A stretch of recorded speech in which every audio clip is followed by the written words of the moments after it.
જય માતાજી।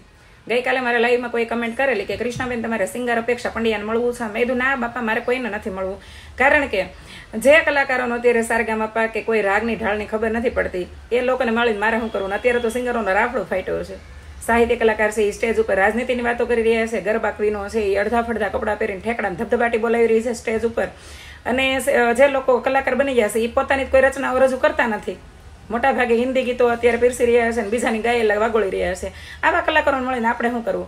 આપણે બાળપણમાં ભીખુદાન ગઢવીનું સાહિત્ય સાંભળ્યું છે, એટલું બધું કરુણામય હતું કે એમને રડવું આવી જાય, ને આપણે ઇમેજિન કરી એમ લાગે કે આપણા જીવનની ઘટના છે એવી રીતે રજૂ કરતા। લલિતાબેન ઘોડદરાના ભજનો તમે લઈ લો, મીરાબાઈના ગાયેલા છે, એમણે જેસલ જાડેજાના ગાયેલા છે, તો એવા રાગમાન એવી રીતે વિનમ્રતાથી રજૂ કરેલા છે કે આપણને એ બેનને પોતાની જે કલા છે, પોતાની જે રચના છે એવું જ લાગે આપણને।